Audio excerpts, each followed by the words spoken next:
Sound art is a product that is a speaker and it's art. We combine it together and we call it sound art. What makes it so unique that any picture can be your speaker? Sound art gives you the high quality sound without the ugly speaker. This isn't a picture with a speaker, the picture is the speaker. Just imagine your wedding picture uploaded onto a canvas and now it's speaking 10,000 tunes. I mean, it's a very cool concept. What we like so much about it that you can take anything that means something very special to you, upload it on the canvas, have it hanging up in your room, your balcony, wherever you want to put it, and now it's a speaker. I mean, how cool is that? It's something that we have that and no one has. No one has this product. It's just a great gift to give anybody. It's just a neat concept. Around here we say, art never sounded so good.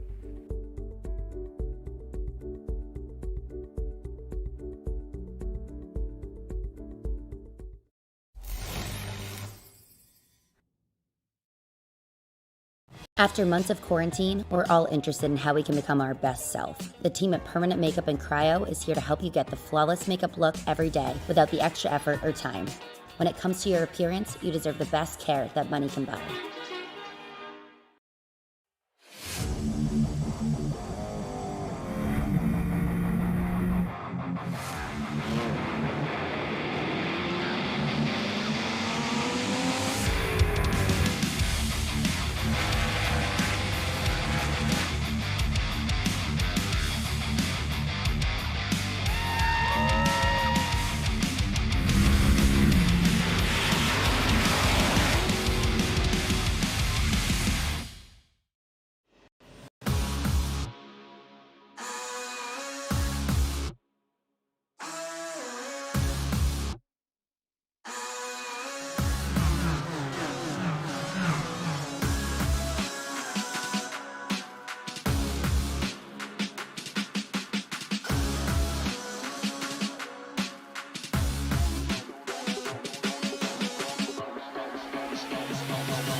Conveniently located between Milwaukee and Green Bay in Elkhart Lake, Wisconsin, Road America, a 4+ mile, 14-turn high-speed road course that has seen it all. NASCAR, IMSA, IndyCar, and more, amounting to over 500 events yearly.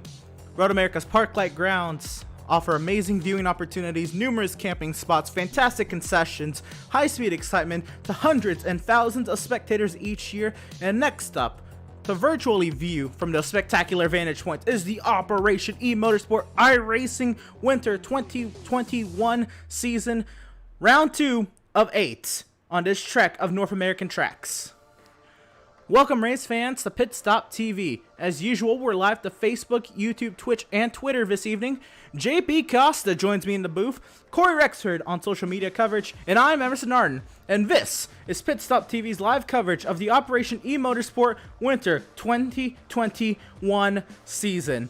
And JP, it is a pleasure to be here with you once again after the absolute insane race that went on down at Daytona.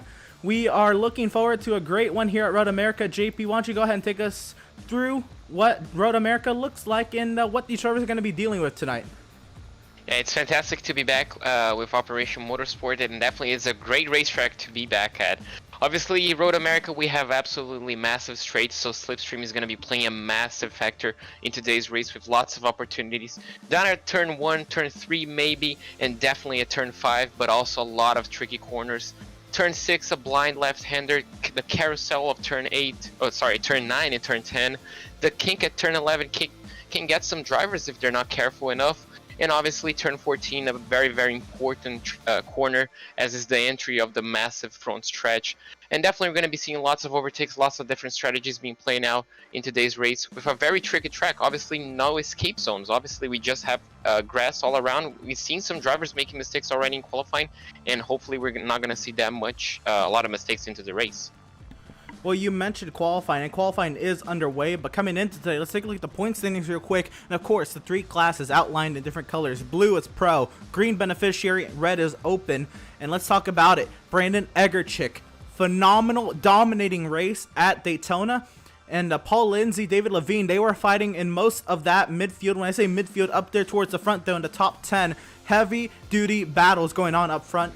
The beneficiary class, they were also up there mixing it up. Hunter Reeve with that class win. He'll top Theo Brolsma and Callum Beldam in that category. And we'll look at Chris Bailey, who had a phenomenal run, taking it to Brandon Egerchik there at Daytona. Just couldn't get there at the end. Rodney Campbell second in that category. And Sean Knight rounds out the top 3 in the open category.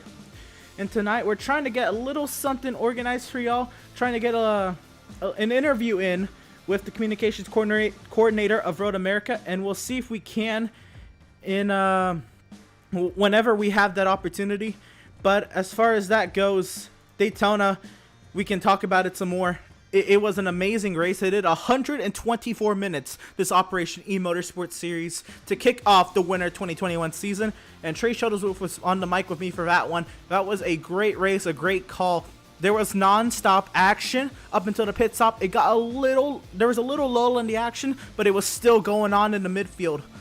There was a lot of battles. Brandon Egerchik, he dominated that race, but it was not easy for him. He was under fire all day long from Christopher Bailey and other drivers in the pro category. Then the beneficiary class, there was no clear winner in that one until the smoke started clearing and Hunter Reeve was at the top of that category. So a lot of fun happening last week at Daytona for the 2-hour and 4-minute event here in qualifying. Hoping for the same. Tonight's race, only 1 hour. We'll see what is in store for these drivers tonight, and qualifying underway. And it is at the top of the standings. Charlie Bass, Dustin Burkhalter, and now some times are coming in as qualifying is underway. These drivers, they have to go through an entire warm-up lap and then a timed lap perfectly. JP, how difficult is it to get a clean lap at Road America? Well, technically it's not that difficult to get it warmed up because obviously it's a massive track, so the tires do get up to temperature pretty quickly. But obviously it is very difficult because, as we can see, there are no runoff areas. If you dip a rear wheel into the grass on a braking zone or into the throttle zone on the exit of the corner, the car is just going to spin out and you're just going to lose tons of times, and obviously you're going to get the tires all dirty and heated up, overheating. So it is kind of easy but difficult at the same time. It's a very interesting track, and obviously to get a clean lap, if you're behind someone that is as fast as you, you're going to have a massive advantage on the racetrack. As you can see now, Chris Walsh going on pole, over 0.6 of a second quicker than Christopher Bailey on second because he was on the slipstream, so he just got that massive slingshot. He's just using that to his perfect advantage. You can see now he's making a move on qualifying, and Christopher Bailey is gonna now follow him on the rest of the lap. So definitely, probably gonna be seeing both drivers improving on the lap. But that's the strategy on a massive track like this. Yeah, it definitely is. Now, these cars, they aren't like high horsepowered beasts or anything like that, but they can still do a lot of work on a 4+ mile road course. And when it comes to tracks like this that are slipstream dependent like Road America, it can lead to a lot of fun when it comes to battles, and there's overtaking points that are exactly one right after another, but they're spread out, I think, pretty much equally around the track. You can kind of get your runs to the slow corners and then set yourself up for a straightaway to have your shot at an overtake. But as far as qualifying goes, the slipstream has a huge advantage, and I think these drivers are kind of pairing off on slipstream, or maybe there's a little bit of a partnership, because you just mentioned, JP, Chris Walsh went top of the charts by nearly 0.6 of a second. He had Christopher Bailey's draft, then gave Christopher Bailey some draft there on the way to turn 5. Do you think there's a little bit of a partnership going on there, or not to think too much of it? Well, if there was, they probably would have kept going, because Chris Walsh just completely left Christopher Bailey to hang on the last part of the racetrack. We saw him pulling over on the carousel, and now Christopher Bailey is all on his own, because obviously when you go over the main stretch, you do have that uphill essentially, and you can gain a lot of time on the slipstream, especially on iRacing. So, but I think there's a bit of friendship. They're both on different classes, so they're not really fighting for anything in particular. They're not rivals essentially, but they can definitely help each other out. You can see now Chris Walsh again on the slipstream, just leaving a big gap, just enough to get a small tow, and probably making a difference on his qualifying lap.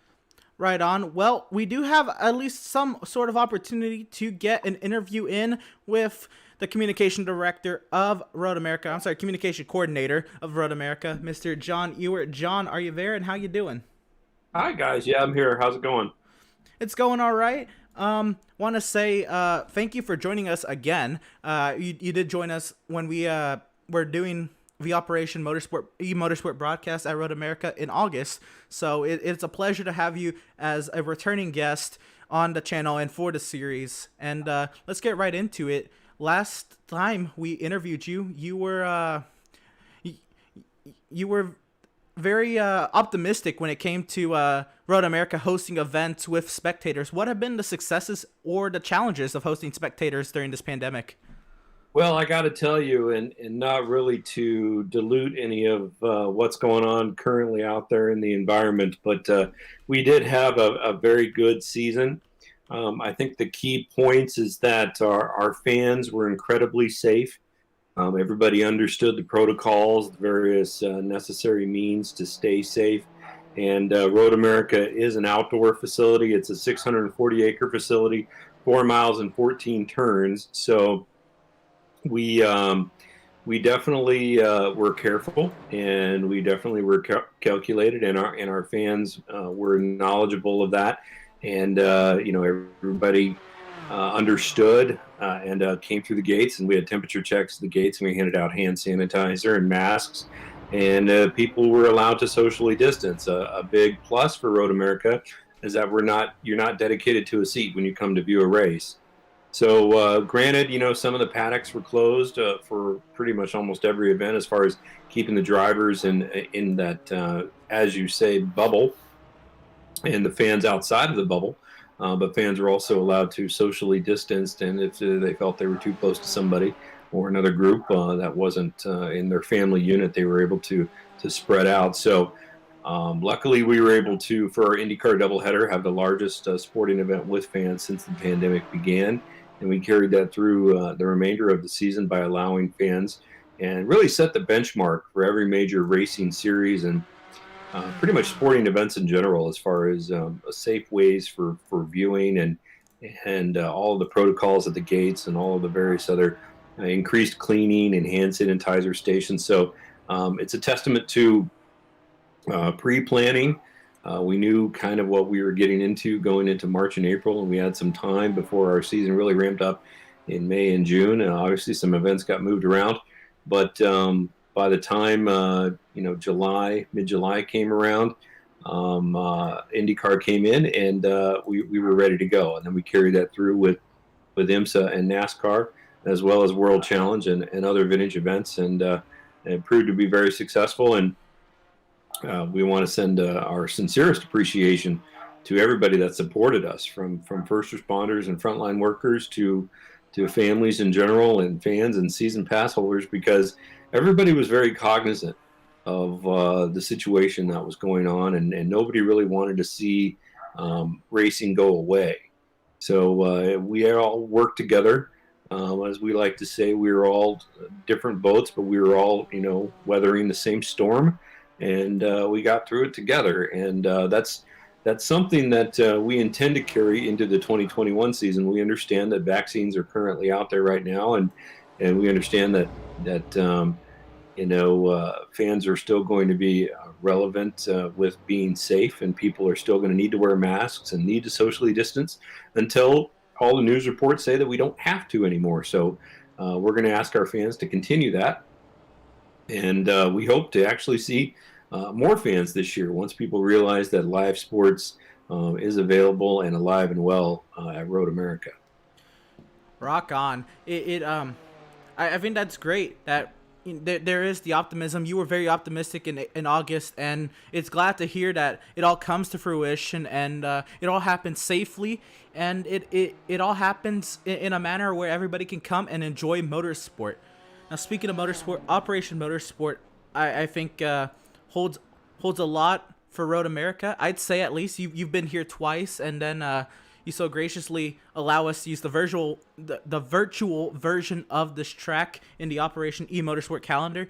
What does Operation Motorsport mean to Road America, and or what has Road America done for Operation Motorsport, and vice versa? What is Operation Motorsport, or what has Road America done for Operation Motorsport? Sure, that's a really great question. Again, we're extremely proud to do whatever we can for Operation Motorsports. Veterans are very front and center with what we do as far as a mission statement. America is part of our name. So giving back to veterans, giving back to frontline workers, first responders, charitable organizations of the like is something that we enjoy doing. We do have veterans discounts for some of our events. Again, we also hosted a very large 4th of July fireworks show last year, which raised funds for Sheboygan County Food Bank, as well as the Plymouth Fire Department and Elkhart Lake Fire Department. We were very proud to partner with the Plymouth Advancement Association to do that.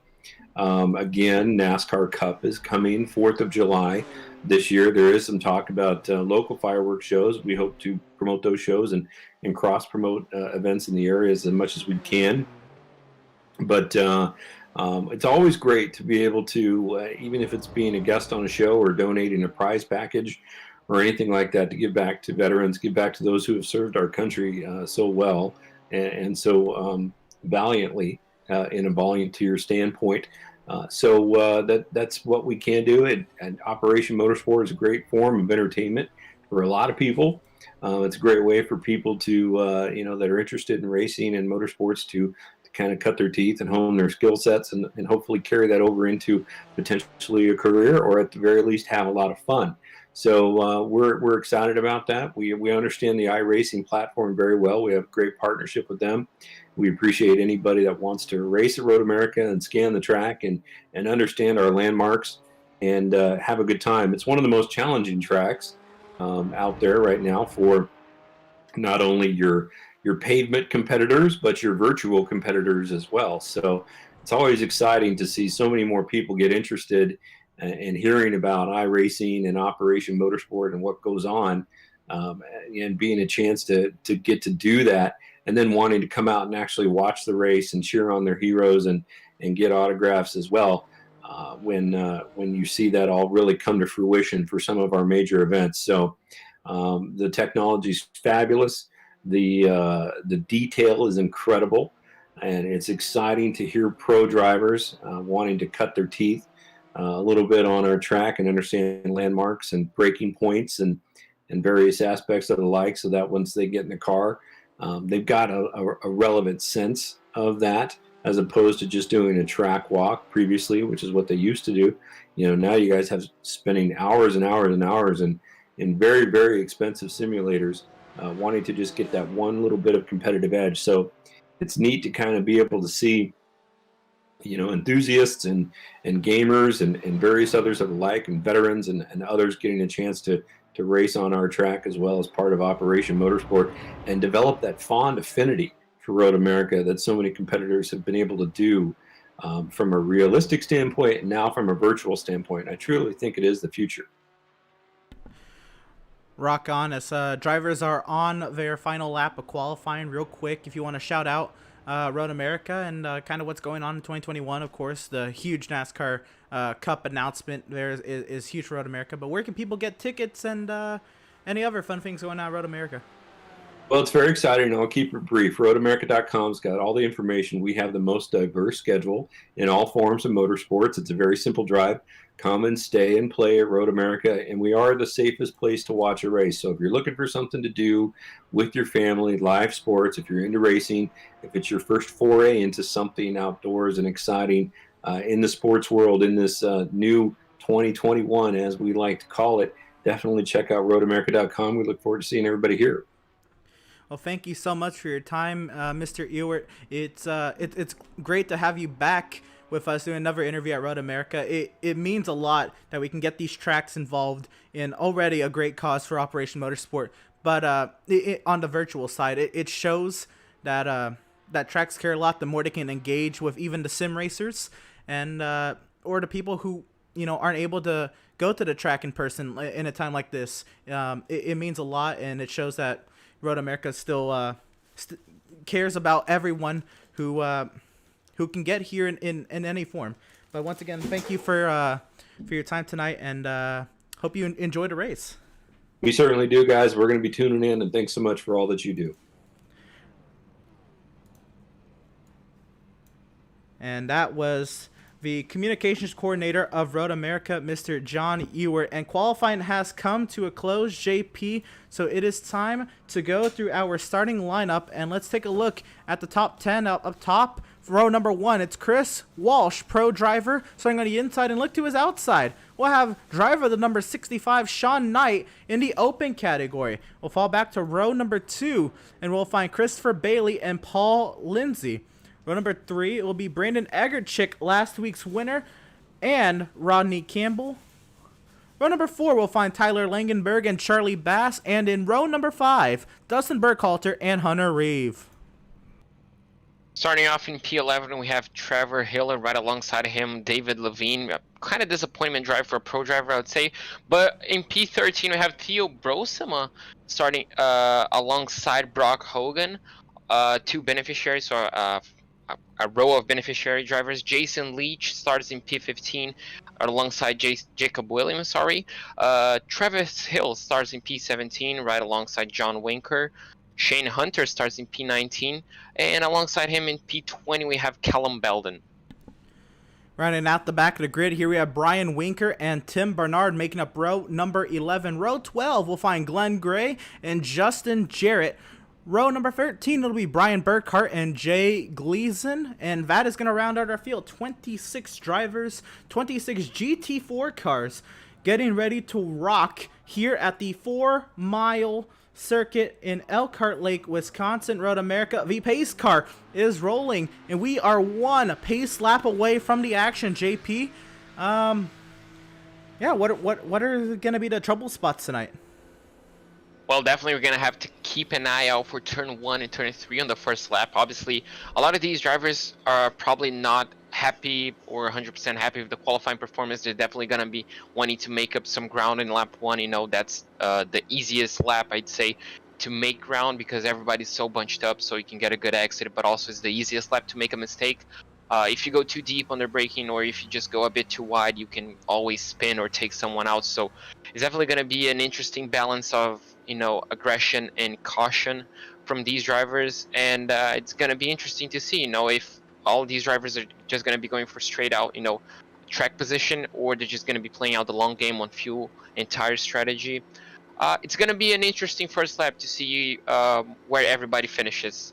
the first few, I don't know, 2-3 laps, until the grid gets settled on like a train, and we can see some overtakes for track position and maybe strategies. I don't know, maybe some people working together. It's definitely going to be an interesting race, at least the first few laps. That is for sure. If we remember last week in these GT4 cars, Daytona put on a great show, and that is a very slipstream dependent circuit. We're here at Road America, another slipstream dependent circuit, so hopefully the action is short of little. I mean, it should be a great night. These GT4 cars, they do provide a nice aspect to motorsport competition. And then, if you remember, this track also does the work itself. If we remember in the last iteration of this Operation eMotorsport series, we ran the Mazda Miatas here, and that was fantastic for 60 minutes. What is another talking point, though, is the strategy. And we're going to be seeing if these drivers will at least have these cars powered coming up the hill to the line this time around. Yeah, exactly. If you all remember last season, we had a few drivers, even from the lead, running out of fuel in the final lap of the race. So definitely drivers are going to have to take into consideration the track length, because obviously it's an absolutely massive track, 6.4 kilometers. So if you just get one extra lap, it can ruin your strategy. You can run out of fuel on the beginning of the lap, on the middle of the lap, or even at the end. And if you run out on either of those spots, you're probably not going to be making up the hill, and you're probably going to be DNFing the race, or at least, finishing way behind where you should be. So it's definitely going to be very interesting to see, not only the start, but also the second part of the race. If drivers underfuel the car or overfueled, it's definitely going to be something to keep an eye out for. So we do talk a lot about the strategy, and that is because these drivers, they have 50% fuel capacity limit, so they can only fuel up to 50% of what these cars can hold in real life, and that is just, of course, monitored in the sim world. But we're coming through turn 12, so we're coming up on the back side of this pace lap. We're getting ready to rock here, and it's going to be Chris Walsh with, again, the open driver of Sean Knight, who is outside. A very pleasant surprise on row number 1. Hopefully more to come this season. But as the field of 26 either Porsche or BMW GT4 vehicles work their way through the elevation changes of this final sector of the course, the iRacing.com Porsche safety car will make that right-handed curve up to pit lane. There it goes. The field in the hand of Chris Walsh. Up the hill, drudgingly we go. Awaiting that green flag drop, and it's dropped. We're racing at Road America. Yeah, unfortunately, Chris Walsh was caught sleeping by the simulator. He unfortunately didn't go on his pace. He unfortunately had to wait for the green flag, and that means he lost P1 and P2 maybe. No, he's definitely going to be sticking up to the inside. Is he going to be holding P2 for now? Yes, he does. The BMW of Paul Lindsay is going to probably back off in for P3, or is he going to try holding around the outside? No, he's not. He's definitely going to back off. They almost made contact, and now he's going to be on the slipstream as they head on the second straight towards turn 3. Paul Lindsay is very, very close to Chris Walsh, probably on the danger zone. He's going to be pulling it to the inside, and he's definitely going to be trying to make a move. So Chris Walsh, a disaster of a start, is probably going to be losing P2 if he wants to be cautious. As we look behind, some drivers are probably going to be looking into maybe a contact. Oh, we have Brandon unfortunately avoiding a contact with Christopher Bailey, but looks like the grid is now settled a bit. We have some drivers going side by side, probably pushing each other into the gravel, but looks like we have a very, very clean start here at Road America. I am very, very impressed, and not to take anything away from these drivers, this track is difficult in those heavy braking zones, so good job on the entire grid to make it through turns 1, 3, 5 pretty cleanly. And now we're working the second half of this course, and we'll see what these drivers have in store. But how about open driver Sean Knight to the point? As we're still working the second half now of the opening lap, he's now not going to run away with this. Paul Lindsay is going to have something to say about this overall race lead as we work through the kink for the first time at speed. Can these drivers hold it in these GT4 vehicles down the run to Canada corner? Yeah, exactly. It looks like Chris Walsh is going to be having to defend once again now from Christopher Bailey. He squeezes. Oh, they make contact. And then, oh my god, we have a massive crash. We have two cars off almost took out the leader. Unfortunately, we do have Christopher Bailey and Paul Lindsay, if I'm not mistaken, onto the gravel. That was a disaster. Unfortunately, a small mistake, and looks like big damage for the Porsche of Christopher Bailey. That is insane what had gone on there. We're going to take a look at a replay, and we'll catch up with these drivers as they work through the kink here. We're watching Christopher Bailey now, the backside there, in that gray number 10 Porsche. And on the run here to Canada Corner, there's going to be some trees in the way, but let's see if we can make out what happened. Oh, a little bit of contact with the 104 Chris Walsh, and wow. Oh, man, there goes the back end. Yeah, exactly. Unfortunately, Christopher Bailey was trying to make a move on the outside, but Chris Walsh was having none of it, squeezed him out, and unfortunately Chris had absolutely nowhere to go at that point in time. He was already committed, and unfortunately just a small tap resulted in obviously a speed boost, let's say, for Chris Walsh on the braking zone. Definitely not ideal, and due to the damage model, obviously that was big contact. You can see there just a small tap, and then, yeah, just, I don't know, a cascade effect, and unfortunately that could be the race for Christopher Bailey. I mean, that was a lot of damage, and we saw the rear wing and rear panel flying off on the tire barriers, so we're gonna have to wait and see to what happens to Christopher Bailey's car. That was insane. But back to what's going on up front. Unfortunately, we'll see what Chris Bailey can do. He's gonna have to get that thing repaired. But up front, who does not have to get their car repaired is Open driver Sean Knight. With the unfortunate circumstances that happened behind him, we come up nearly a lap later, and he's got nearly over a second advantage over Brandon Egerchek. And now look at this, Tyler Langenberg up into third. And I don't want to reference other series too much, but Tyler Langenberg yesterday in the Pacific GT3 Challenge at Imola took flight, and how about another form of flight up the running order for Tyler Langenberg as he tries to chase down pro driver Brandon Egerchik, but he's under heavy attack from Chris Walsh. Yeah, exactly. He started on P7. He's already up into third position. It looks like he's gaining on Brandon at the moment, and that was a fantastic start by him as he dips a wheel onto the grass. That's commentator's curse. I'm sorry, Tyler. And unfortunately, Chris Walsh goes back into P3. That was a nice start from Tyler. Still, though, P4, that's not bad. He can definitely catch up to Chris if Chris decides to save fuel, because right now Sean Knight has an absolutely, I don't know, he has a 1.2 second lead, so he's definitely out of the slipstream. He can definitely afford to keep pushing, and Brandon is definitely gonna have to push to try and get back to the slipstream. As you can see now, the BMW's backing up. Rodney trying to pass Tyler. Is he gonna try to commit to a move down into turn 1? You can see there just the lift, so he's definitely on the strategy game right now. At least gonna wait for turn 3, where is a more viable overtaking spot. Now we have a nice little train of cars right here that goes all the way back, I think, through Theo Brolsema. Let me double check. Alright, Brolsema's a little ways from this pack, but we got Dustin Berghalter, Charlie Bass, Rodney Campbell, Tyler Langenberg, just barely trailing Chris Walsh. So a nice little group of cars going on here, with a good mix of pro and open drivers. This could get dicey with later on into the race. I think they're going to all take it very easy to start. Oh, but never mind. Here comes an overtake attempt from Charlie Bass up the left side of Rodney Campbell. Can he get the pass complete up the hill? He will clear before we even get to turn 6. But a crossover attempt was made with Rodney Campbell. He'll have to file in line, and he'll hold station in 6 and see if he can defend against Dustin Berghalter. But Charlie Bass with a great pass into turn 5. Yeah, exactly. It was a very, very clever dive.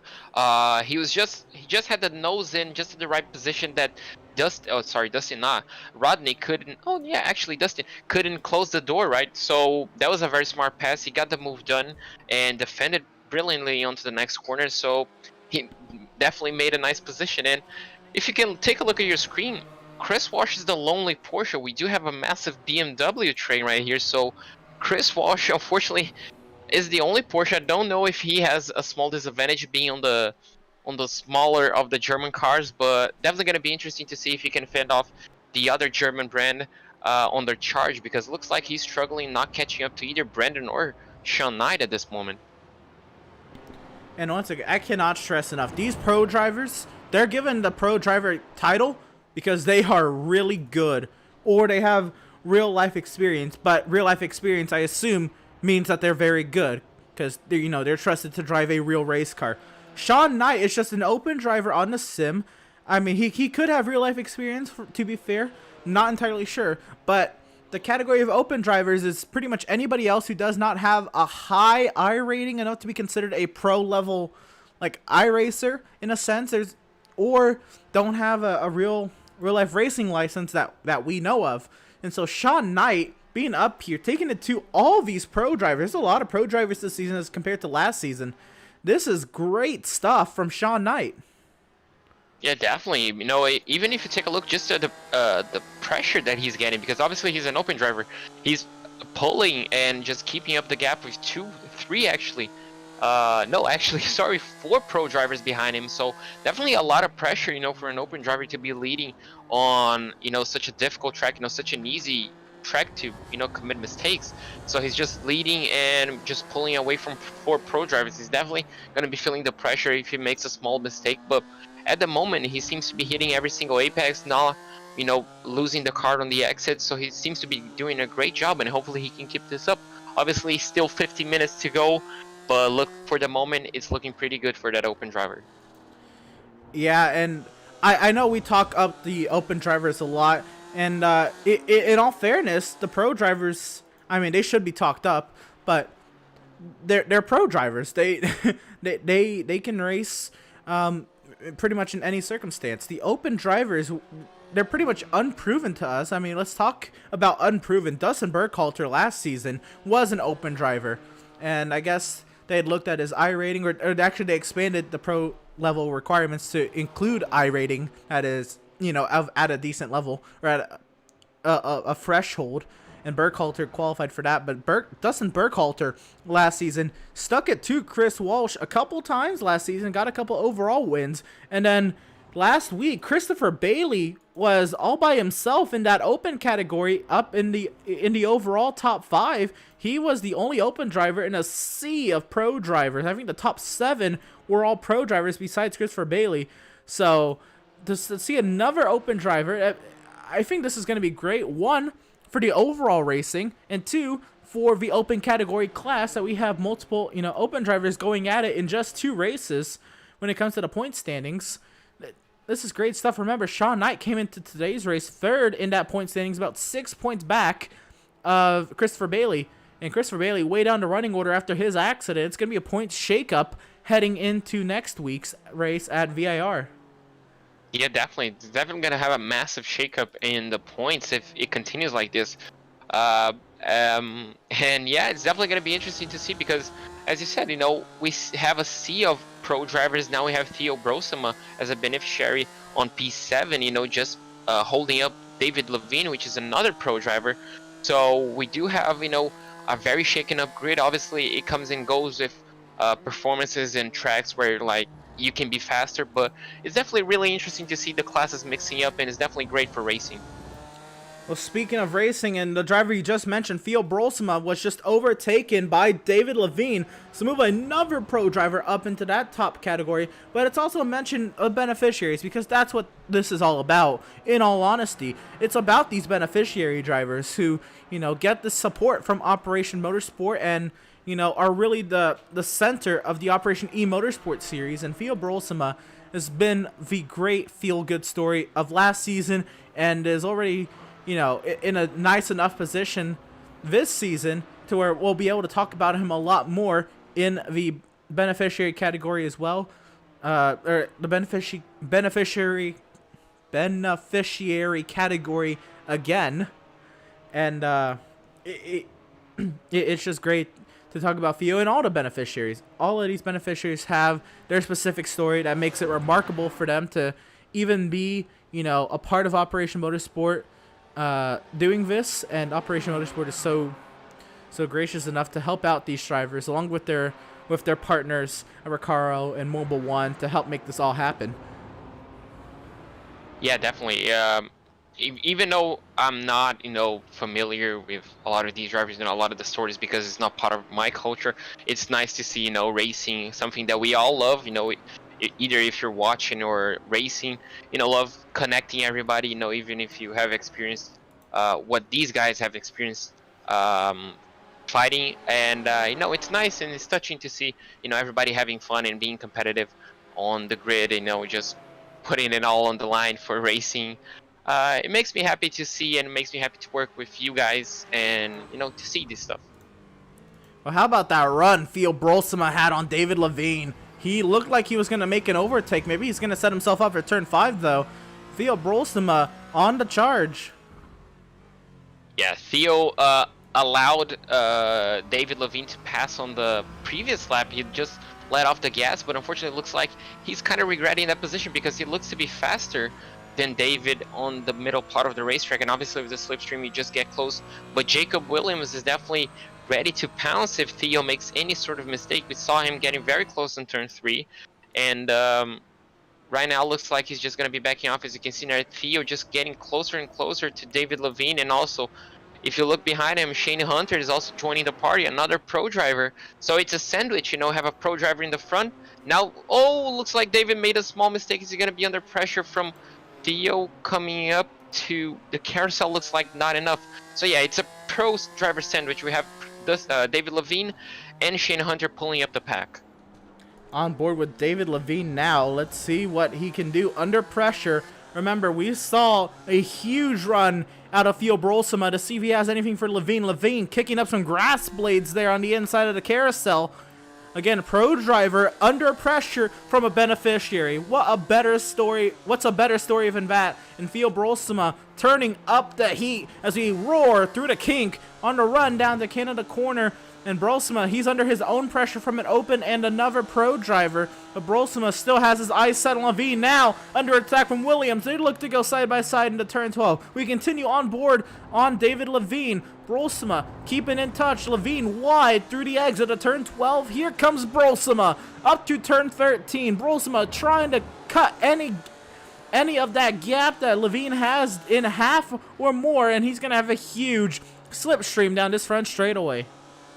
Yeah, exactly. Shane Hunter is obviously already setting up an overtake because Jacob Williams, unfortunately, got into the gravel and lost touch with Theo Brolsema, and now he's under pressure. But as we go back to the beneficiary driver, he's getting a massive run on the BMW. Is he going to be close enough to make a move down into turn 1? Only time will tell. Will he actually make a move or back off? Looks like he's backing off for the moment, maybe setting up for turn 4. We can see there he just misses the apex a little bit, but looks like he got a better exit.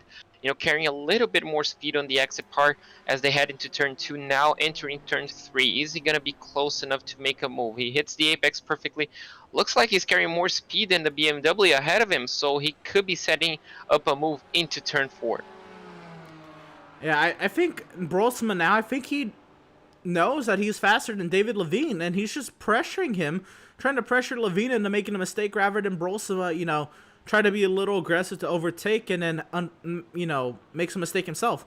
He's, taking his time. There's still 45 minutes left in this race, 44 and a half minutes.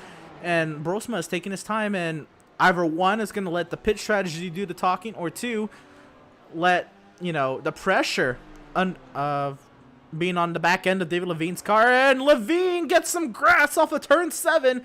Here comes the pressure of Brolsema. And Brolsema's letting his car being all over the mirror of that 259 due to talking. Yeah, exactly. It's just as you said, if Theo Brolsema sticks behind him, he's just going to be saving fuel and definitely going to be jumping him on the pit stops. But also, you can't just get holded up. Obviously, David Levine has a big gap to the driver ahead, who is Dustin Burkhalter. But Theo has to play the long game here. Either he has to apply pressure to make sure David gets out of the way, essentially for a mistake, or just take back and allow David to pull him in to Dustin Burkhalter. If David's just faster on clean air, Theo can just use the slipstream to keep up with him. So it's definitely now a more strategy game, and I'm sure Theo knows it, and he's definitely going to be playing that into his advantage. For sure. And another thing I didn't even take into account is, the battle in the beneficiary class. Theo Brolsema right now is leading that beneficiary class in his Porsche in 8th position overall. And his next closest competitor is just coming off of turn 14 now. That is Brock Hogan in the 11th position. So he's also maybe not trying to, endanger his class lead. as you know, getting an overall spot on a pro driver speaks volumes in itself. But Brosma thinking big picture here in the beneficiary championship, I'd say. Yeah, exactly. Obviously, at the end of the day, these guys have to think about a championship. As you said, there are only 8 rounds. They're already on round number 2, so every single mistake is going to count towards the championship. Theo is in a great position right now. He's in P8 overall, leading his class. He has absolutely no challenge from Brock Hogan at the moment, so if he can just keep this position, he's definitely going to be taking a class win. But obviously, I'm sure he wants to take the pride on passing on track a pro driver and finishing ahead of him. I would if I was in a position, but we're just going to have to wait and see what he does on the following next laps. Up front, the battle for the lead overall has tightened up. Open driver Sean Knight had a near second advantage over Brandon Egerchik. And now Egerchik up to the back end of that 65. Lead tightened up. 3 cars under a blanket. Chris Walsh there in third. Yeah, definitely tightened up. I'm not pretty sure. Sean Knight definitely made a mistake somewhere in the lap. I'm not really sure. Oh, there we go. I think he just missed the apex on turn 6. And that allowed everybody to get kind of close. Obviously, no re-overtaking spot back there, but, looks like everybody now is bunched up. So Sean Knight lost the advantage of not allowing everybody to get on his slipstream to now the top 3 being on his slipstream. So definitely Chris Walsh is going to be looking towards this battle, trying to pick the right moment to pounce. You can see now the leader is going defensive on the final corner of the racetrack. That could be an error, and you can see there Brandon already trying to make the switchback work. He's going to be side by side as they head up the hill, and he looks like to have a momentum going, so he's definitely going to be taking the lead into turn 1. Yeah, they're going to be side by side on this front straightaway, and I think Sean Knight, he turned on the boosters. He's actually moving forward ahead of Egerchik. They're going to be side by side in the one. Who's going to outbreak who? Who wants to lead more? Egerchik, and now Sean Knight will let both of those pro drivers go, and maybe he's thinking, hey, I made a mistake. They caught up to me. Now I'll let them battle it out, and if they get into it with one another, Sean Knight will be right back into the mix. Yeah, definitely, and what a move from Chris Walsh, just absolutely committed on the braking, on the turning, just going for the apex, not allowing Sean Knight to get back on the racing line, and unfortunately that costed him contact with both of them. So definitely a smart move by Chris, and now he has to stay pretty much on the slipstream of Brennan to make sure he jumps him on the pit stops. We're going to have to wait and see if Chris is going to try to make a move, if Brennan can hold the pressure of his fellow pro driver, because not only this is going to be for the win, but for the class victory as well. The battle back here for 4th, Langenberg and Bass. Langenberg trying to fend off Charlie Bass, but Bass, what a huge send he had into turn 5 to try to get back, or get around Langenberg, I'm sorry. And this is going to be another battle to watch for. This battle amongst pro drivers in the 4th overall position. Yeah, exactly. We're going to have to wait and see if they battle or lose, if they want to lose time battling each other, or probably catch up to Sean Knight. Obviously the open driver, it's definitely going to be an interesting position for both of them. As you can see now, Chris Walsh getting closer and closer to Brandon, definitely on the slipstream, definitely looking committed. Is he close enough to try to make a move on Canada corner? Not really sure. He's definitely close enough to cause an impact on the mirror, because definitely going to be applying a lot of pressure on Brandon as they head into the final sector of the racetrack. I do want to mention Theo Brosma did just get around David Levine. Levine must have had an issue, but we are keeping our eyes now on the overall lead. Chris Walsh piling on the pressure on Brandon Egerchik. Last week, Egerchik, he was the master of the pressure. He was under pressure almost the entire race, but he also dominated. He led, I think, all but 10 laps last week, and so Egerchik not going to be phased as much by the pressure, or so we think. He was under a lot of pressure last week at Daytona, but, didn't flinch. But maybe Road America isn't as strong as a track for him, or maybe he's just well-rounded and he won't feel the pressure. But Chris Walsh, remember, we didn't have too many pro drivers last season, but Chris Walsh in that pro category, he was very commanding when there was other pro driver competition. Exactly, but you know we have to remember that this track is completely different than Daytona. Daytona, you kind of do have a lot of room for mistakes. This one, if he just dips a wheel onto the grass on the braking zone, that's pretty much it. You know, he's gonna either end up on a concrete wall or a tire barrier. So it's definitely a lot more pressure to soak in because the room you have a lot less room for mistakes. But you know, Chris Walsh is definitely not making it easy. You can see just how close he is. As you can see, there another battle for position back here. Jacob Williams, is he going to be trying to make a move down into turn 4 on Theo Brosima? He's thinking about it. He's definitely committing it. On braking zone, Theo has to leave. No, actually, Theo's making the move. I'm sorry. And he definitely makes the move done. And so that's a great move by him. That was Jacob Williams on Theo Brolsima, and Brolsima was 7th, and he got passed by Levine and Shane Hunter. I don't know. I think they got him into turn 1. And then Jacob Williams, I mean, Theo Brolsima, he just got eaten up that lap. He just took 7th and then lost it about as quickly as he got it. Still holds that beneficiary lead, though. So go for it. Yeah, he lost position on turn 1 to Shane Hunter. And that caused him to obviously get a bad run onto turn 3 and obviously lose another position. So that's unfortunate for him. But he definitely looks to have the pace to keep up with the guys ahead. So if he can just, you know, pull himself together, he definitely can make up some ground once again. Because it definitely looks like we're going to have a big battle for P7 in a few laps time. As well as the race lead continues on Chris Walsh. Is he going to be aggressive trying to get around Egerchek, or is he going to wait for pit stops to let the strategy do the talking and then plan out from there? Of course, these drivers are going to have to pit. We believe it's only going to be once. It shouldn't be any more than one time. But when do they pit? And what amount of fuel do they put in these cars? Especially last season with the scares of running out of fuel and other drivers actually running out of gas. Now, some of these drivers weren't here last season as well, so maybe they don't remember that or, you know, didn't experience that. This might be interesting, but of course, it's a whole different car as well, and fuel might not be as much of an issue. But who knows? I mean, Road America is a big track. Once again, it is hard to calculate fuel for a 4+ mile track. For any track that's really like larger than 2.5 miles, 3 miles, it's very difficult to calculate fuel. Exactly, and if you're running a fuel calculator and you're just sitting behind lifting and coasting, the fuel calculator is going to think that that's your optimal lap, and it's just going to give you enough fuel to pretty much finish the race. As you can see there, Chris Walsh got really close to taking out Brendan on the lead of the race. Brendan actually got a tank slapper. I'm not pretty sure that was a bit of net code, but that was really close. You can see now the top 3 are definitely closer, and Sean Knight is definitely just sitting on the back lane, you know, just saving fuel, seeing if he can get an opportunity. Maybe the leaders taking themselves out. You know, he's just buying his time at this moment. Right, I was just about to say, Sean Knight is back up here, and he's not alone.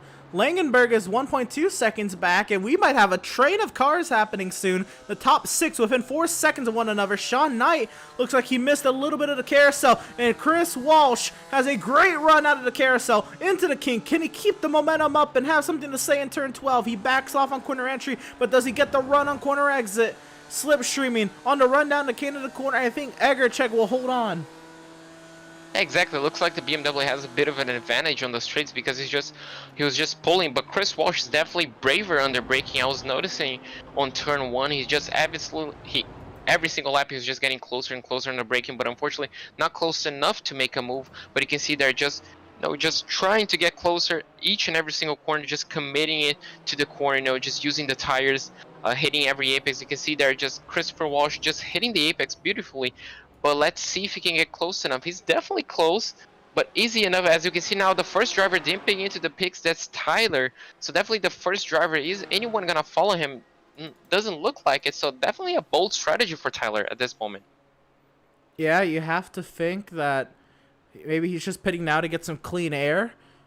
Or I'm not entirely sure, but I mean, Langenberg, you know, that he was, you know, not towards the front of this group. That was a lot of dirty air.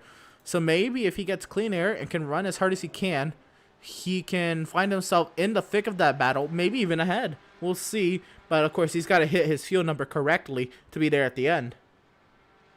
Yeah, exactly. And that's a massive, a bold strategy because if he just hits it wrong, he's just going to be losing a lot of time. He obviously is not saving fuel, so he's definitely going to have to fill his tank up more than the drivers ahead of him. So definitely a weird strategy. Could pay off, if the drivers ahead of him starts battling and they start going side by side and losing time. He definitely could be within a shot, but he's just going to be feeding all the way back on the racetrack behind Paul Lindsay at this moment in time. So all the way down in P17. So interesting strategy, could pay off. I find it kind of difficult, but only time will tell. Well, let's remember, Paul Lindsay and Christopher Bailey, who Langenberg sat in the middle of, were in that accident. So, these guys, this might not work out that well for Langenberg. We'll have to see how it plays out before we really say anything.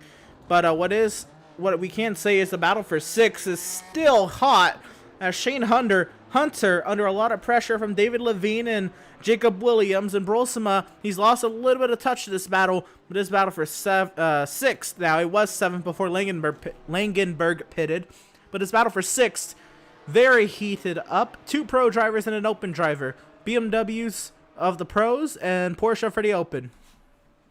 Yeah, looks like Chris Walsh might be making a move for the lead. He's definitely closer than ever as they head into the final corner of the racetrack.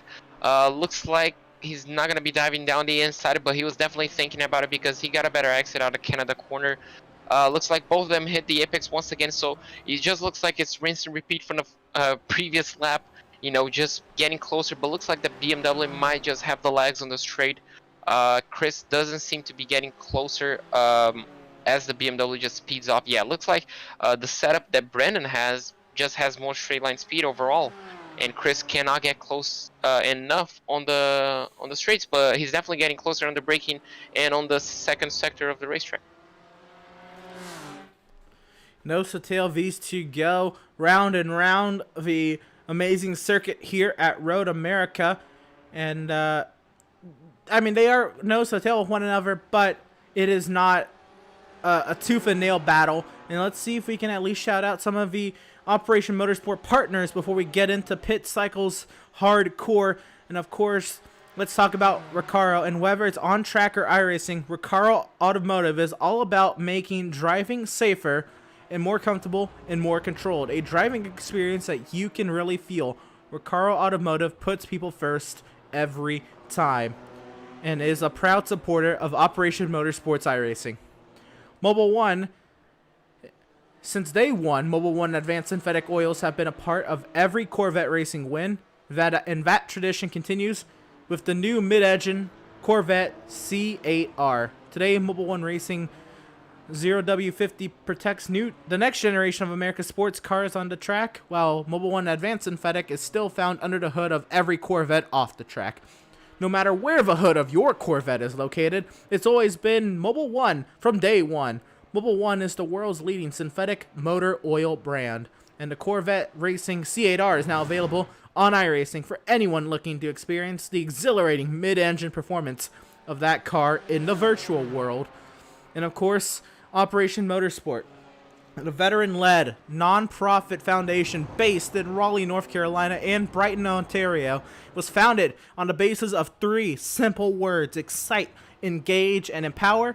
Its mission is to engage through motorsport activities the ill and injured service members and disabled veterans affected by military service, leading to the aid in their recovery and rehabilitation. For more information, please visit operationmotorsport.org, and we'll shout out our Whiplash partners after the pit cycle. But we have just eclipsed halfway here. Some pit stops taking place. I'd say at least 10 stops have taken place, but we still have a good chunk of the field still out there. Yeah, exactly. Obviously, the leaders have not pitted. Nobody on the top 5, I'd say, has pitted outside Tyler. And obviously, I was looking at him. He got held up a bit. Unfortunately, it looks like his strategy might be backfiring on him, but, only time will tell. But Chris is definitely struggling. He's definitely not going to pass Brandon on the straight. I was looking at the final top speed, and it looks like Brandon, even in clean air, even punching the air, that BMW has at least a 3 km/h advantage over the Porsche. So Chris obviously has a mountain to climb. If he's saving fuel, he's definitely going to have a massive strategy, but it looks like on track it might be very difficult to pass the BMW. Yeah, Chris Walsh, he's just piling on the pressure on Egerchik, which again did not phase him last week.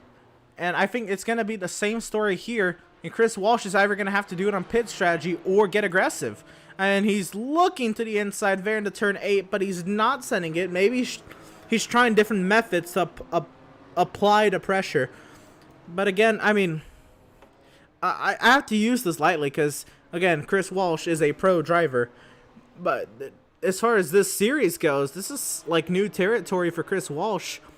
Other than Dustin Burkhalter a couple of times where he's felt the pressure, Chris Walsh hasn't really been put into a position, at least when it comes to Operation eMotorsport competition, whereas he's had to try to do the overtaking.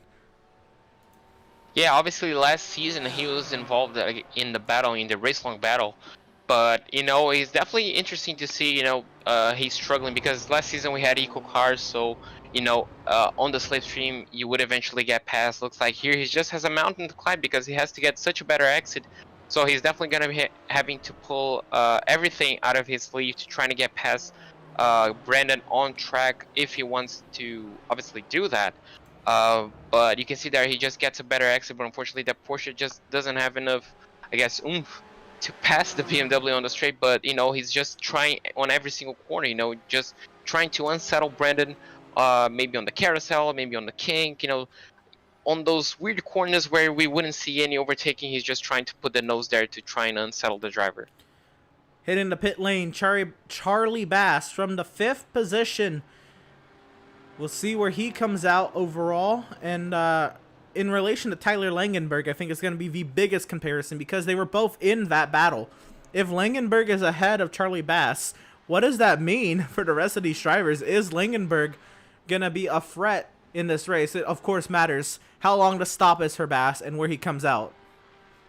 Yeah, exactly. That could be a major point on the strategy game. I'm not pretty sure if Brandon or Chris were paying attention to that. But if they were, you know, definitely going to be something to keep an eye out for. It looks like Brandon has made a small mistake on turn 4. Chris Walsh looks like he got the run, but unfortunately had to back off. Just look at how close he got on turn 6. These drivers going head to tail. You can see there just Chris, is he going to try to make a move on this small corner? Is he just puts the nose. You can see they're just trying to unsettle the BMW driver, getting closer and closer on braking, but unfortunately not close enough to make a move. And that's just going to be rinse and repeat every single lap. And Brendan, I mean, hats off for soaking up all that pressure because he hasn't made a big mistake so far as I can tell. You know, that's just absolutely massive.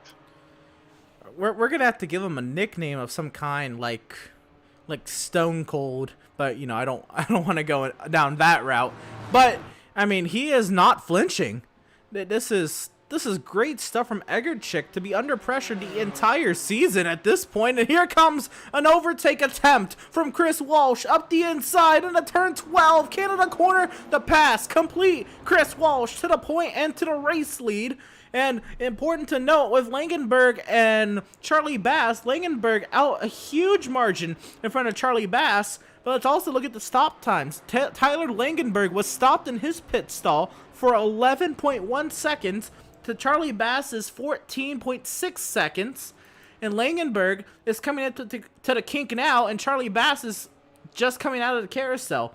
So that was huge for Langenberg, but does he have the fuel? Yeah, exactly. That is the main question. And as you can see there, just look at how much the BMW is catching up to the Porsche. You know, Chris had to go defensive you know, just on the middle part of the front stretch. So the BMW definitely has an extra straight line speed, and Chris is definitely going to be under pressure as they head into this second massive straight. We're going to see if Brendan can get a good exit, maybe a bit of the slipstream to try and get past Chris Walsh. But talking about the strategy, maybe Chris should be thinking about pitting soon if he loses position, because as we're approaching 23 minutes till the end of the race, now Brendan is going to be trying to save fuel behind him. So the whole strategy that Chris had of maybe saving fuel for the past 25 minutes behind Brendan could backfire on him. You know, we cannot tell how much these cars are consuming. Obviously, the Porsche might consume a bit less than the BMW, or vice versa. So it's definitely going to be an eye out. We're definitely going to have to keep an eye out for both of them.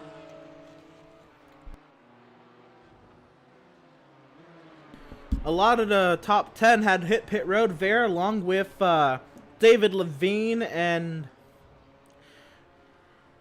Theo Brosima and others hit the pit lane. We still have Shane Hunter and Jacob Williams still out there. Do they come this lap? But I think with a couple more people in the top 10 hitting the pit lane, and Chris Walsh getting some grass off the carousel exit down to Kink, going to be under heavy pressure. We'll see if he can hold on. Will the overtake be remade from Brandon Egerchik? But I believe pit stops are in the coming lap or 2 laps or so. And heavy defense from Chris Walsh in the Canada corner. Yeah, Chris has to go defensive. The BMW just has an extra straight line speed advantage, and you can see there just the BMW was gaining all throughout the straight. You know, even on small straights, the BMW seems to be catching. Obviously, that could be due to the damage. I just remember the damage that Chris has on the front part of the Porsche due to the first lap contact. That could be hurting his straight line speed, but looks like both of them are diving into the pits, so that's going to be interesting to see who has saved more fuel, if Chris is going to fix that damage, who is going to be optimizing the pit entry and pit exit. This is very exciting, even though it's only at 70 kilometers an hour. Yeah, the Road America pit lane is one of the slowest pit lanes in the nation when it comes to road racing circuits. It's slow and long, and that is a driver's nightmare because you really have no control. You see cars whizzing by you on that front straightaway the entire time you're rolling down pit lane. But also following them in, Dustin Burkhalter, Jacob Williams in the pit lane. Staying out, Sean Knight, Shane Hunter. So we're going to be watching the lead here. Down in the ways, the BMW and the Porsche to the line. Chris Walsh is ahead of Brandon Egerchik, but for how long in traffic? They got to watch for traffic. They're merging out with the 45 there. The 45 of Glenn Gray is 1 lap down, and he'll let them fight. They come out 3rd and 4th. They come out ahead of Tyler Langenberg, who's coming into turn 2 now. Yeah, exactly. It looks like the strategy might have paid off for Tyler, probably jumping up Sean Knight on the coming laps, but I don't know if the people back home saw that, but Chris Walsh definitely took a fast repair to fix that front bumper. That might have been the cause of the slow straight line speed. Only time will tell, but he definitely had some damage on the front bumper of that Porsche, but he definitely got that fixed right now. So obviously right now it's just a dash to the end. You know, you definitely have to keep hold of track position. So we're definitely gonna see a very, very strong attack from Brendan. As you can see there, Chris Walsh already putting some wheels onto the grass, filling up that BMW grill full of dirt. But, you know, Brandon's definitely going to be piling that pressure now, paying back for what Chris did to him on the past 25 minutes. You know, that is very, very important to detail. It was that fast repair and the damage Chris Walsh had on the front end, because that front end was caved in.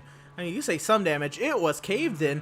And, you know, that was, of course, with the contact with Christopher Bailey down in Canada corner on the opening couple laps. So that had huge dividends on this race. We'll see if Walsh is able to hold on. Now he's going to be under the pressure. Plus, he kind of has to relearn how to drive the car. Of course, he could have put in so many practice laps, but driving the car in one way for 30 minutes or so, you do have to get reacclimatized a little bit, and it might be a flip of a switch for Chris Walsh. But we'll see here on this out lap, and we are still waiting Sean Knight to come pit lane. He is stayed out with Shane Hunter. This is some crazy strategy that those two are pulling off, but this is the battle for the theoretical lead and what would be the overall lead between these two drivers. And let's take a look at the weather for today's race. Air temp 86 degrees Fahrenheit. That track temp, these drivers, they mentioned in sim, it is August. It is hot, 118 degrees Fahrenheit. That's that's very hot in Celsius. I don't know the exact conversion, JP. And then 6 mile per hour winds, not too much of an effect, but could have a little bit. But 117 degrees Fahrenheit, that track temp. What do you feel about that? Yeah, exactly. For the Celsius watchers, the track temp is 47 degrees, so it's kind of hot. Could be a bit slidey, probably not as much, you know, nearly 50 degrees on the track is not the most pleasant. Chris Walsh was mentioning in practice that track, you know, got 20 degrees hotter between practice and qualifying, so definitely took some readjusting. But as you can see now, it probably got a bit hotter with the cars flowing around on the racetrack, and you can see they're probably not enough on the quick fix. Sorry, I forgot the name. The fast repair for Chris Walsh, because it looks like that Porsche is lacking straight line speed at the moment, and he's definitely gonna have to be pulling every single card up his sleeve to try to hold Brandon to keep that race lead for now, obviously, and trying to get obviously his first overall race win of the season. So we'll keep tabs on this, but let's not forget about this huge battle back here that consists of Paul Lindsay, Tyler Langenberg, Christopher Bailey, Charlie Bass, David Levine. There are so many cars back here. Actually, Levine is a little bit away from that battle. But Christopher Bailey, Tyler Langenberg, and Paul Lindsay, and Dustin Burkhalter. Those 4 drivers nose to tail for the 5th position in what could be a podium battle with, Sean Knight and Shane Hunter. We'll see where they come out. We're still waiting. I'm hitting the pit lane, and how about now for Sean Knight? We still have Shane Hunter out on the track, but he's coming through the final sector now. But race leader, open driver Sean Knight started 2nd, led some laps early. Is this the strategy call that's going to put him out in front? This is going to be the least amount of fuel any driver is going to have to take to make it to the end. And what will it be on the result for Sean Knight? And we still await a Shane Hunter pit. Shane Hunter wants to get himself a lap led as he stays out another go around.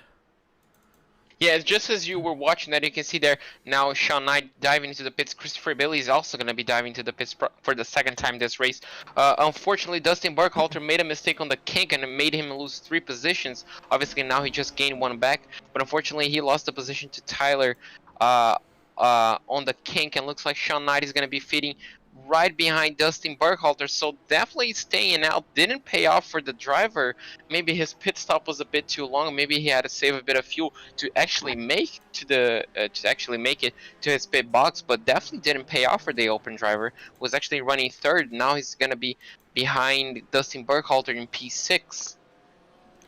Yeah, a lot going on. We're gonna wait for everything to cycle out, but Bailey and Paul Lindsay pitting once again. I was shocked that Christopher Bailey pitted again, but I guess he had damage and, took his fast repair earlier, but that was not at a point where he could have made it on fuel. So I guess that does make sense when I think about it. I speak about it out loud, but it's still crazy. And Shane Hunter, just out of nowhere, I mean, he's a pro driver, and we expect him to be up here, but we haven't mentioned too much about him other than him being a part of a battle in the middle part of the top 10. But Shane Hunter on some strategy, getting himself some TV time and potentially a lap lead. He did not lead at the start-finish line, so he has not led a lap yet, but trying to in that number 927 BMW. I mean, worth mentioning, he started on P19, so he's running 2nd right now, so he gained 17 positions. Granted, he has to stop for fuel eventually, but, just running a quiet race, he made his way all the way up to the top 10. Definitely, probably could be a top 5 if he keeps going, because he has probably a few seconds gap. I'd say a 5-6 second gap to Chris Walsh, so he definitely could be running on the top 10 after the pit stop. So definitely a quiet yet efficient race for him, I'd say. And he's gonna come in now. I don't think he's gonna get a lap led, just because of where Chris Walsh is on the racetrack. We'll watch the start-finish line, and we'll see. As Chris Walsh is coming up the hill now, I don't think he's gonna get the lap to the line. It's close. Oh no! Oh, he just missed it. Oh man, that's gotta hurt. He did not get that lap. And Chris Walsh does. Brandon Egerchek not too far behind, but Walsh, he opened up his gap in the middle part of the course. The more technical section of the course. That was nearly 0.8 of a second. Of course, the straightaway closed Egerchek down to 0.4 of a second. Yeah, you can see there just the difference Whoa. in straight line speed from both drivers. As you can see now, Egerchek is definitely going to be getting closer and closer, but looks like he's keeping up with Chris. Chris had actually pulled a bit of a gap, but unfortunately lost a bit of time, and he's definitely back under pressure from the BMW. He cannot get rid of that German machine. You can see there under braking. Looks like he just got a bit loose, but could manage to get it under control. And once again, now the Porsche this is where the Porsche shines. A bit of a twisty section, light, nimble, and Chris Walsh definitely has to pull a bigger gap if he wants to keep that position. And want to mention real quick, thus far, that was the 4th lead change. If Shane Hunter could have gotten that lap, that would have been the 5th lead change. Yes, it still would have been 5 because Chris Walsh still took the lead from theoretically Sean Knight that past lap. But we could have had that 5th lead change right this upcoming lap, but Hunter was just inches away from the line in comparison to Walsh and Egerchek.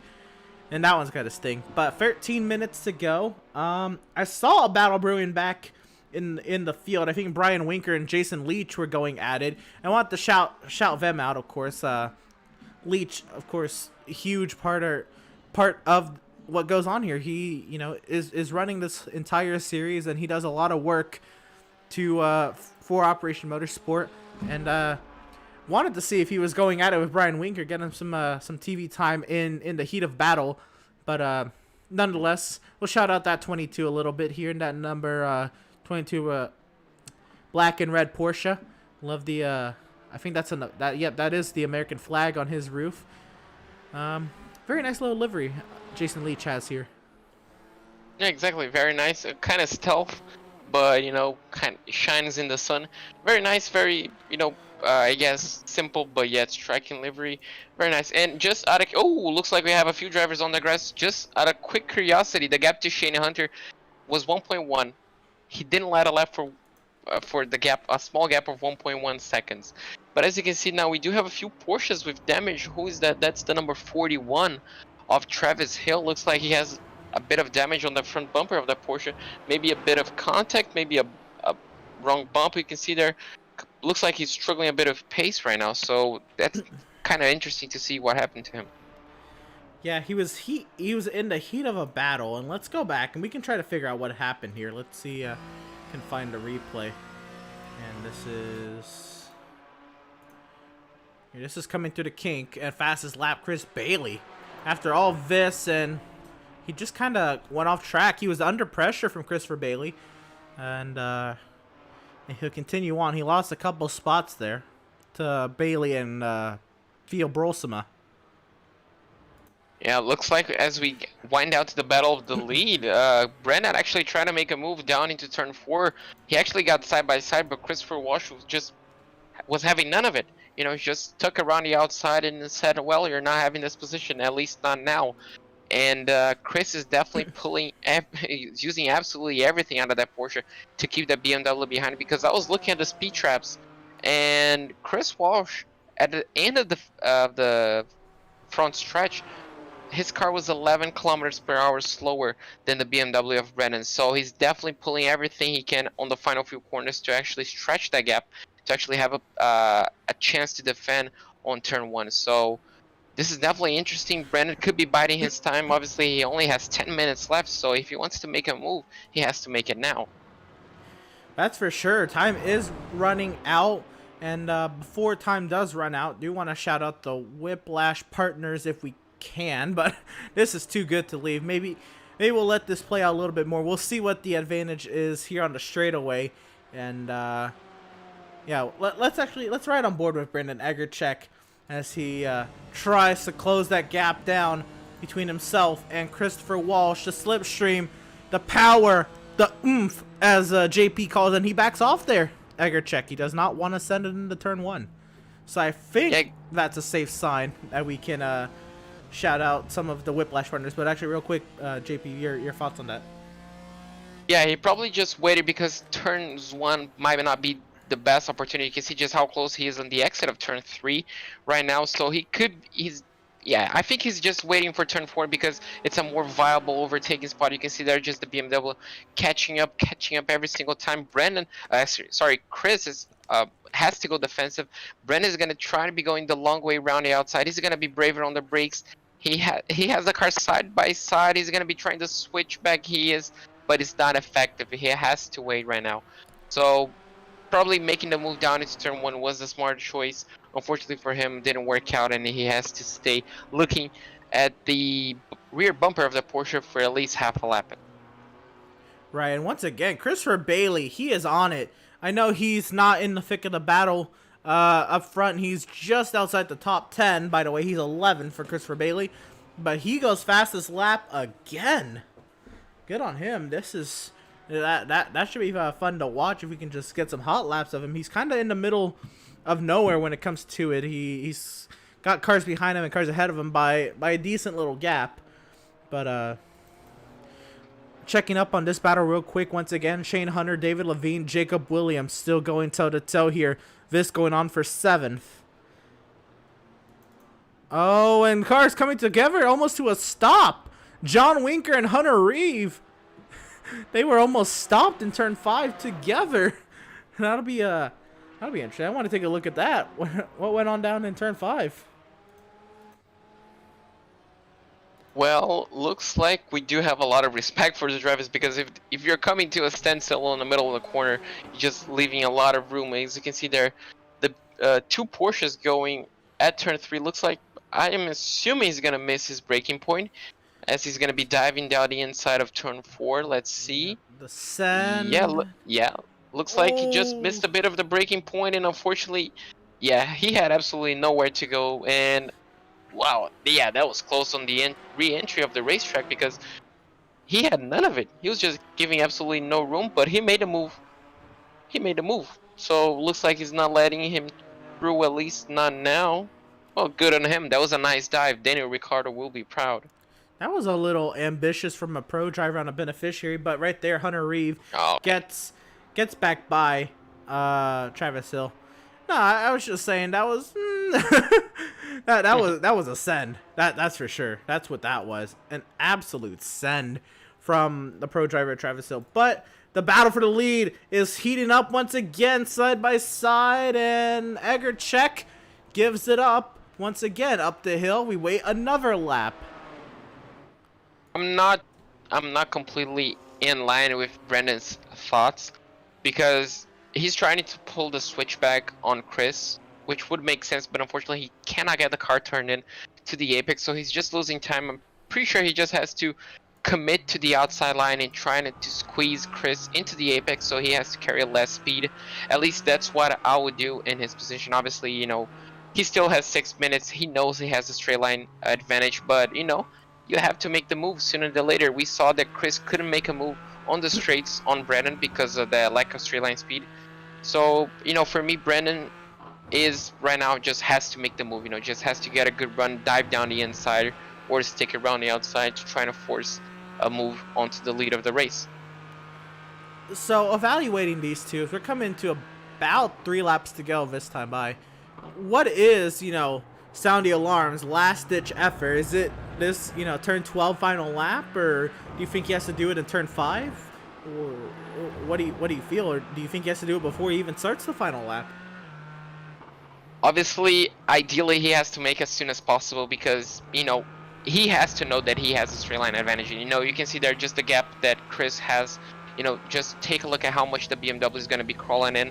But obviously on the last lap, you know, if he gets a good run out of the kink, he has to send it on the inside. You know, he has a massive gap. They have over 10 seconds to P3, so he can afford to make a mistake. You know, go big or go home, in my opinion, because if you don't get past Chris, you're going to finish in 2nd place anyway, so might as well, you know, trying to make a last-ditch effort. Obviously not taking them both out, but, you know, right now I feel like he has to make the move as soon as possible to guarantee his position on the lead of the race.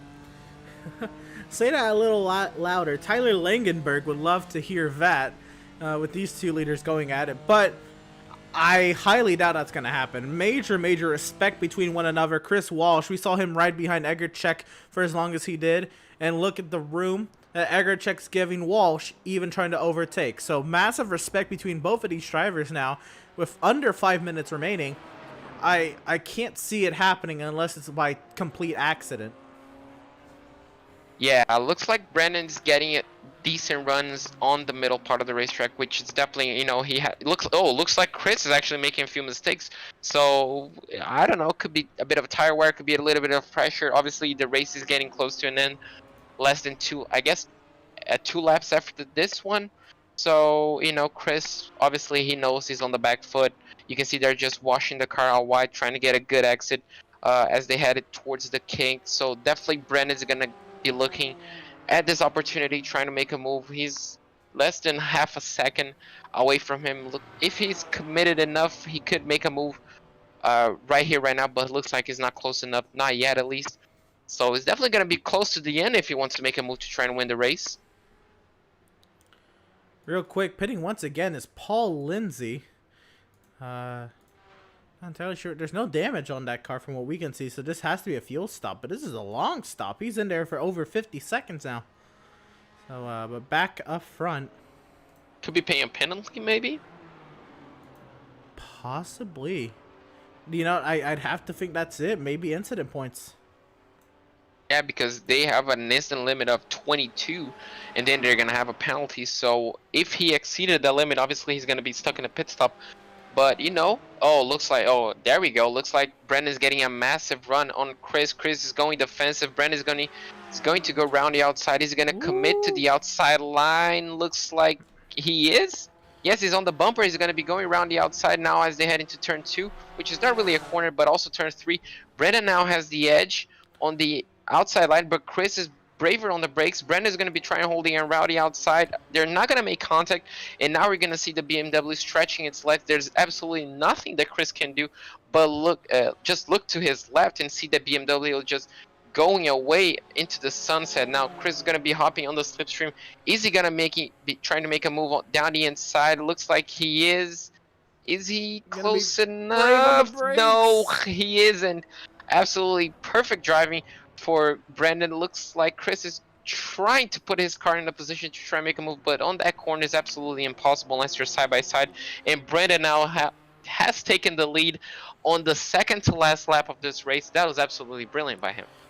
Are we setting up for 2 amazing sports car finishes 2 nights in a row? If you missed last night's Pacific GT3 Challenge at Imola, what an event that was, and what a finish that was there at the end between Beats and Webb. But here we go here with the Operation eMotorsports Winter 2021 season round number 2 of 8, and it's coming down to this as we come around and potentially seeing the white flag this time by Egerchek, Walsh going toe-to-toe, and so clean between the two. This is the hardest and cleanest racing I think I've ever seen. Yeah, definitely not even a small touch between them. They just gave each other room every single corner. You know, Chris could have squeezed Brendan out in so many different occasions. As you can see now, a lost BMW on the gravel, sorry. That was Rodney Campbell, an open driver. Unfortunately, it looks like he made a small mistake. But, you know, Chris could have squeezed Brendan out in so many occasions, but chose not to. And, you know, definitely he's in a position now to maybe, you know, thinking back, okay, I could have squeezed him out, probably kept my lead, but looks like Brendan now was having none of it and is just thanking him for the clean racing and just walking away with the victory. Final lap here at Elkhart Lake, Wisconsin's Road America 14-turn high-speed road course, clocking in at just over 4 miles in length. Final lap. Will it be Egerchek? Will it be Walsh? Egerchek trying to go back-to-back in the pro and overall category. How about Sean Knight having a great day in the open category, and looks like the highest running beneficiary coming to the final lap is Theo Brolsema. But this looks like actually a battle back here for the beneficiary category between Brock Hogan and Theo Brolsema. So we'll keep tabs on this as well, as Brock Hogan is blinking. And this is huge as they start their final lap in the beneficiary class. Yeah, also, I was just going to look at Theo Brolsema to see where he was on the racetrack, and he was fighting side by side with Brock Hogan. Now you can see there are 2 Porsches going into the final lap of the race. We're going to see if Brock Hogan has enough juice on that car to try to make a move. Looks like he just missed the apex on turn 1. That's not going to be helping him on his challenge to win on the beneficiary class. Looks like he may be a bit too far away. If Theo can keep it clean throughout the lap, he probably should have this set up, but you know, Brock Hogan is definitely not going to be giving up. As you can see now, back on the lead of the race, sorry. Chris Walsh is definitely pushing absolutely every single horse out of that Porsche engine, trying to claw himself back into the lead of the race. You can see now he's closer than ever. Is he going to be committing into the kink? Looks like he is. Ooh, they both get very close though. Oh, that was the car.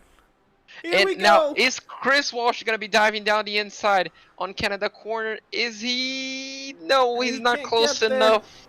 Does he have anything through 13 and 14? Slipping and sliding through the very hot, hilly Wisconsin countryside. Here we go. Final corner, last ditch effort, descend from Chris Walsh. Contact. Chris Walsh is gonna go around, and it'll be Brandon Egerchek climbing up the hill in that BMW GT4. What a last lap. They finally made contact in the final corner, and Egerchek will go back to back. And let's take a look now at the beneficiary category as they are duking it out. Who's gonna get the beneficiary class win?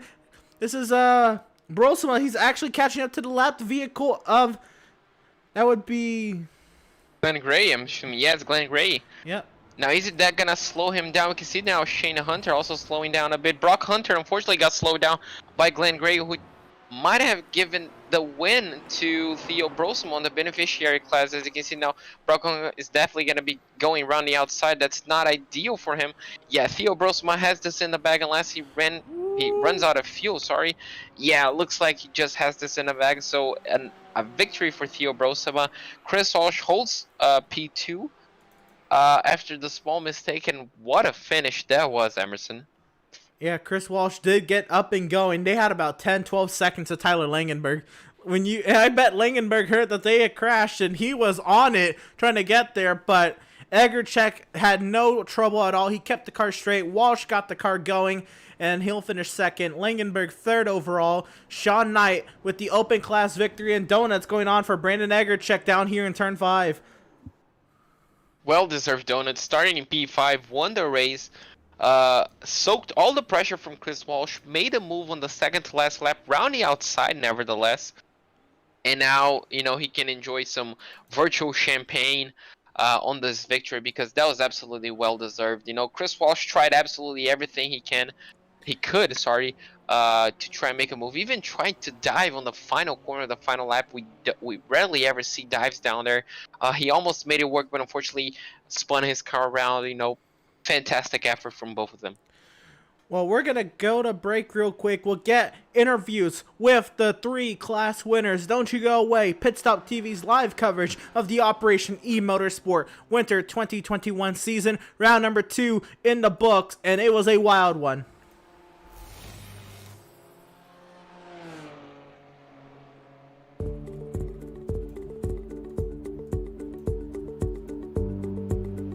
Sound art is a product that is a speaker and it's art. We combine it together and we call it sound art. What makes it so unique that any picture can be your speaker? Sound art gives you the high quality sound without the ugly speaker. This isn't a picture with a speaker, the picture is the speaker. Just imagine your wedding picture uploaded onto a canvas and now it's speaking 10,000 tunes. I mean, it's a very cool concept. What we like so much about it that you can take anything that means something very special to you, upload it on the canvas, have it hanging up in your room, your balcony, wherever you want to put it, and now it's a speaker. I mean, how cool is that? It's something that we have that and no one has. No one has this product. It's just a great gift to give anybody. It's just a neat concept. Around here we say, art never sounded so good.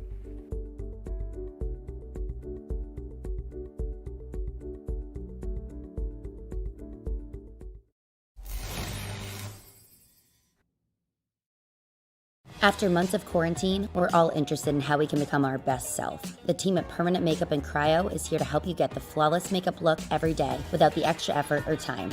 When it comes to your appearance, you deserve the best care that money can buy.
Welcome, race fans, back to the virtual Road America, virtual Elkhart Lake, Wisconsin. We're back here with the Operation eMotorsports Winter 2021 season round 2 post-race show. Road America was an absolute thriller amongst that finish there with Brendan Egerchek and Chris Walsh, and the beneficiary finish with Shane Hunter and Theo Brolsma. We'll talk to those class winners coming up right now, and let's get right going. We'll have Brandon Egerchek with that thrilling victory.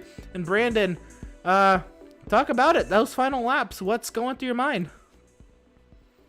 Oh, a whole lot of sweat. Oh, I am physically exhausted right now. He's fast. I've seen what he's capable of from previous seasons and having raced with him in the opening test race that we had.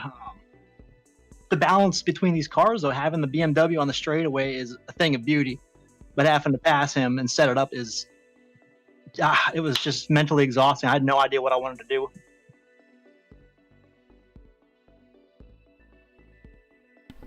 Fair enough. So let's go. 2 weeks in a row, you are under heavy pressure the entire race. Last week at Daytona, and then this week at Road America. I mean, what is it about you that you can just handle being under pressure for so long and not really make a mistake? I think that latter point is the piece, not making a mistake. I would think that I'm far from the fastest guy here by any means. I don't know if I'm even a top 5 competitor, but in races like these, I mean, keeping it clean, keeping the shiny side up is just the most important part. I try not to focus on making passes that are irrational. I hated to see what happened in Canada Corner on that first lap there, because that was a lot of good competitors, and I probably wouldn't be here talking right now if some of those weren't taken out. So I think attrition and then just keeping your head on a swivel for the whole 60 minutes is the most important thing. Fair enough. And then, so we talked about that side of it. Then you being behind Chris Walsh for so many laps, pretty much to that pit stop. He was obviously damaged.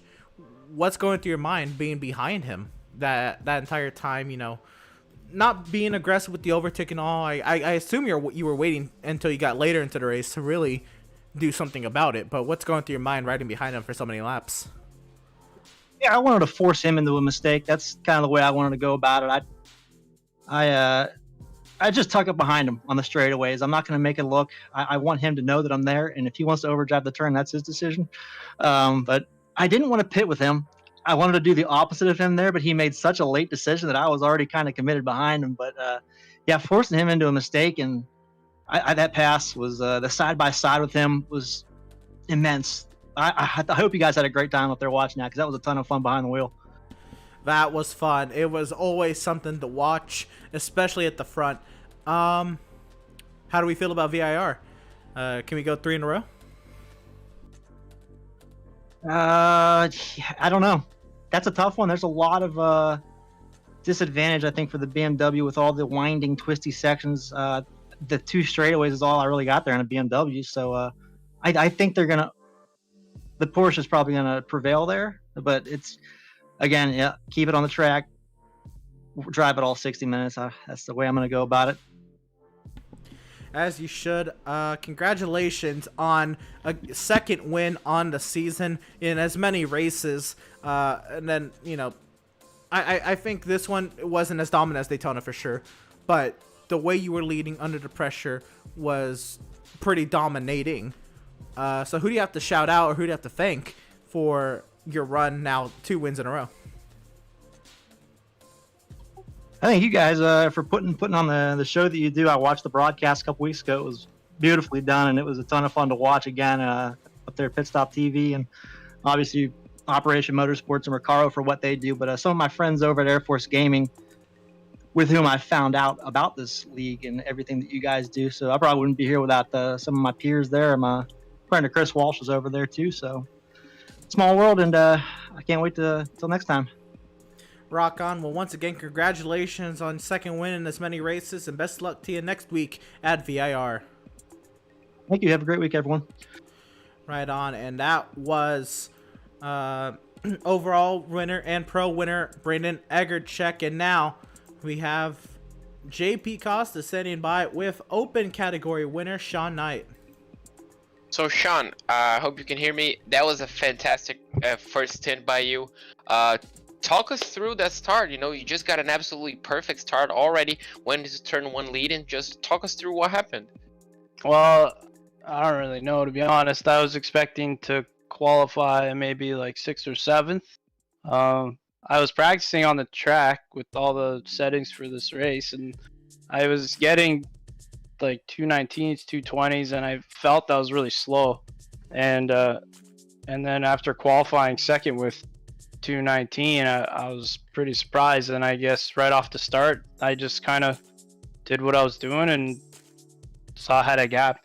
Eventually they caught up, but I didn't need to race them, right? So I kind of just let them by and realized no one behind me was open class, so I kind of started to relax a little bit and just tried to stay on track for the rest of it.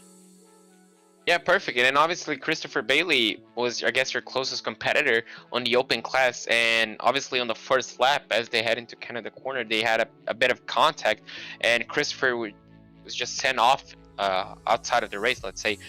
What was your reaction to that crash? Did you see it happening on the mirrors, or did you just, realize that later on in the race? I didn't know what happened. I saw like a car basically come in torpedoing. I don't know what happened. I didn't know who was who. I was just glad I wasn't involved and kept going. And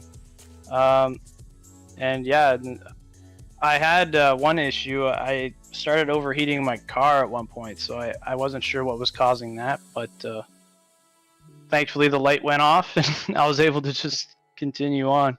But I didn't know what happened. I'm going to have to watch the replay and see. But it definitely felt really close. I felt it right behind me. Yeah, it was extremely close to taking you out as well. And obviously you led, I guess, 6 laps, 7 laps. How did it feel to lead? And obviously you just kept pulling away at some point out of every single pro driver. How did it feel to be the fastest man on track? It felt really good, and it was a huge surprise. I'm not sure that'll happen again this series, but I'll definitely take my 5-6 laps up front for sure. And finally, what was your decision? Why did you kept going after everybody pitted? Why did you go on a longer first stint instead of just like responding to everybody else? I had the fuel. I like to. I kind of judge my stints by my fuel. I'm pretty new. I started iRacing in September, so the less I have to think about the better. So I still had a couple laps of fuel, or a lap or two, so I just decided to stay out because I had the fuel for it. Perfect. And obviously on the second stint, it was a quiet stint. Obviously you just had a bit of a gap to Dustin and a massive gap to Charlie behind, and that landed you P5 overall and obviously your win. So well done, congratulations, and I hope to talk to you again next week. Yes, thank you very much. VIR? Have you driven it no, yet? I haven't studied it at all or anything, so it'll be interesting. I'll probably take a look tomorrow. Well, I wish you the best of luck next week. And do you have anyone to thank? I just want to thank my wife for letting me practice as much as I do, and Operation Motorsport. I volunteer with them, and they're awesome, really supportive, and obviously Pit Stop and all my friends. I don't know who showed up this week, but last week I had a lot of friends show up, and all my good friends, and they watched me race, and I just want to thank all of them. Yeah, great. I'm sure they're all happy to see you talking to us, winning your class, and well done. Thank you for talking. Thank you very much. Well, that was Sean Knight, the winner of the open class, and we're gonna talk to Theo. Actually, Emerson's gonna talk to Theo. Rock on. And Theo Brolsema, what a race for you, and what a race there at the end. First, I guess talk about the end in that battle with Brock Hogan. Go for it, detail for detail, the pressure, and then the battle. Well, I figured it was going to be a very hot day, so I had always planned on taking tires, all 4, in the pit stop. And I was looking around. I before going into the stop, I realized, okay, I'm 5 or 6 seconds up. I'm pretty sure I'm okay. And then after he came out of the pits, he was 5 seconds ahead, and I realized, oh, he didn't take tires, so I had to push pretty hard to catch him. And then the last, I don't know, 6 or 7 laps, I was trying to be patient, just play it out. He's going to make a mistake. And then he made a mistake, and I got by him, and we were side by side for a couple times, and it was just, very, very close race. It looked fun, Van. I was talking about before the pit stop. You're up there in the thick of it with pro drivers. How are you feeling being up there with Shane Hunter and David Levine and really, giving it your all? And I think you were up there with open driver Jacob Williams as well. How does that feel for you behind the wheel? And then are you even thinking about that during the race? Or are you just seeing car and have to pass car? Oh, I'm not thinking about it too much. I try to let it go to my head. I just hit my marks and try to draft and keep with him as much as I can. But yeah, it's always kind of in the back of your mind, like, where are the other beneficiaries? Are they 5 cars up and I can't see them, or are they 5 cars back? And what's the gameplay here? So definitely the practice is starting to pay off, and I switched to a VR headset, and I think that's really paying off. Like, there's no way I would have been able to get through that turn 5 incident on a regular screen without being able to turn my head and see it. So yeah, fair enough. All right, so we have 2 very, very fast and slipstream dependent tracks, and next week we're at VAR.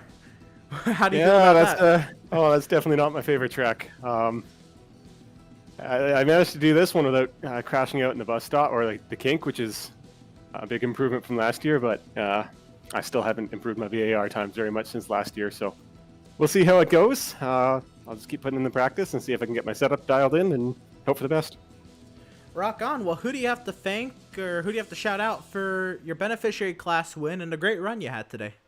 Definitely everyone around for keeping it clean, good clean racing, and it's just a ton of fun to be doing this. Thank you to Jason again for putting everything together, and Opmo for all their continued support, and for everyone else watching on the stream. My girlfriend's sitting there watching me, so yeah, I had my headset on, so she couldn't do the fuel calcs for me this evening, but yeah, thank you. Rock on. Thank you. And congratulations on your beneficiary class win, and best luck to you next week at VAR. Thank you. See you next week.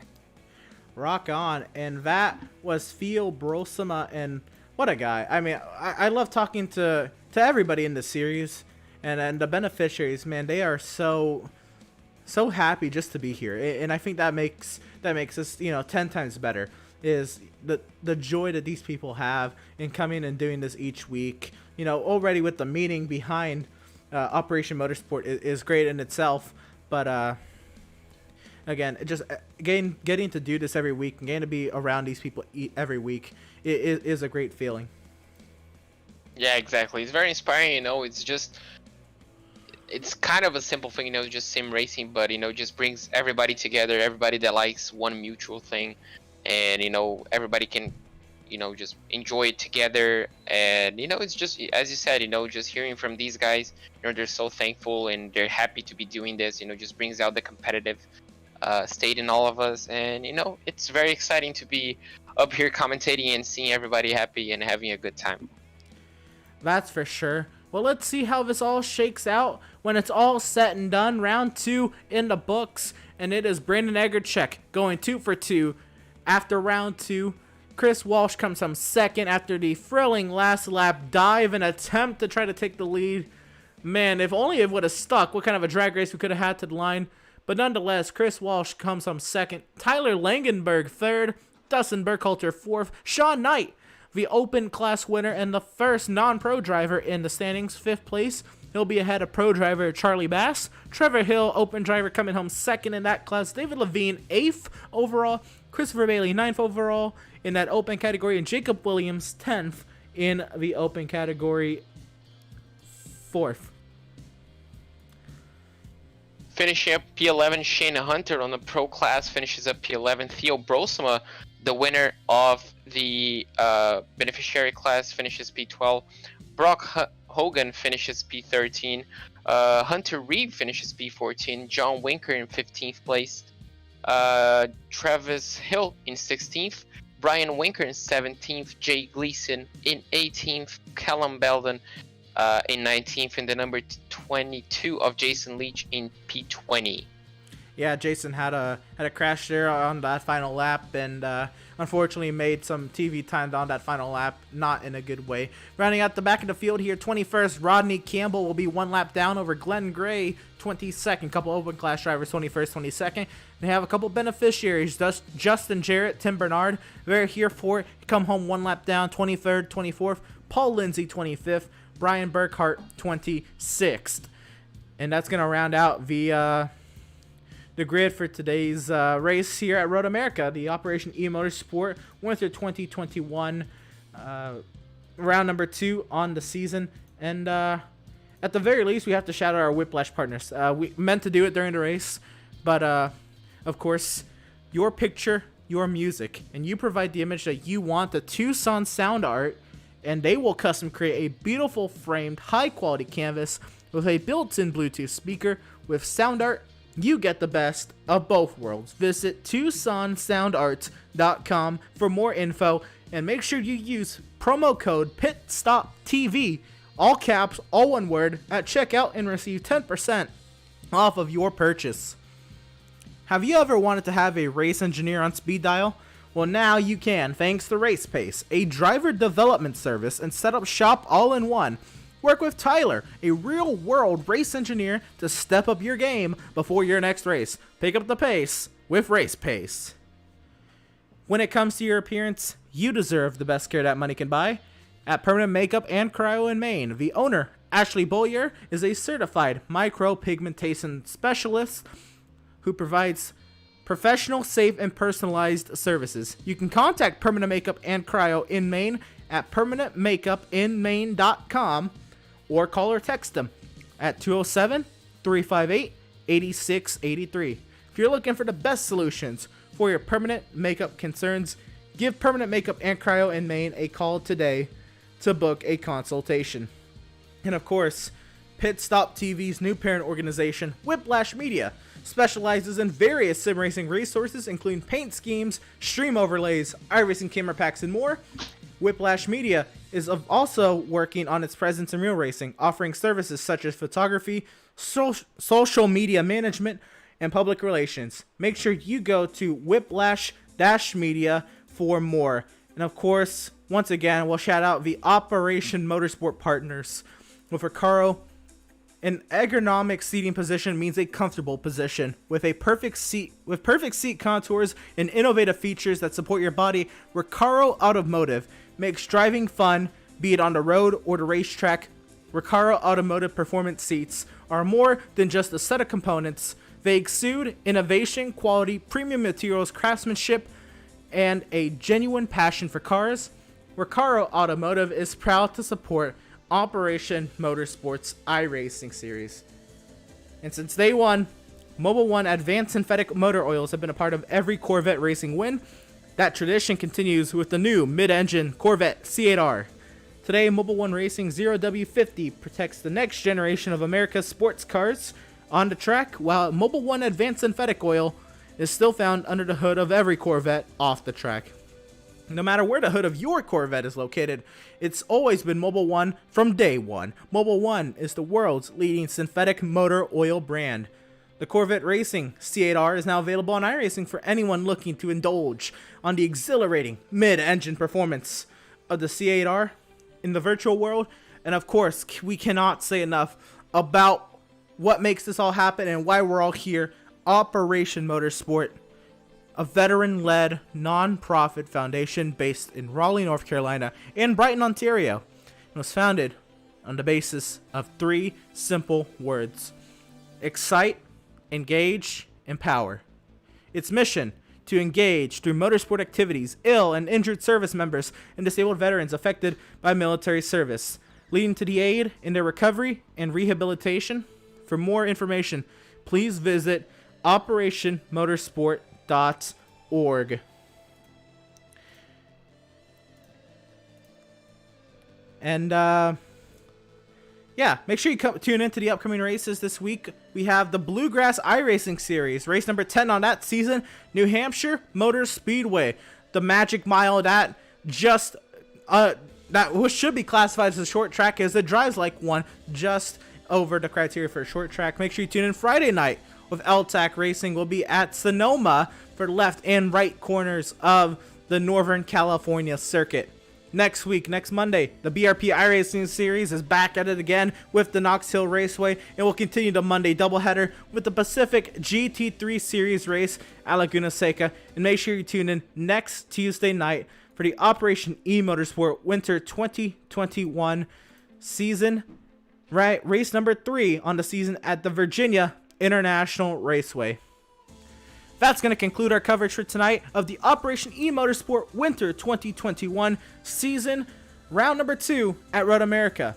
We at Pit Stop TV thank you for joining us in tonight's action, and we hope you enjoyed the broadcast.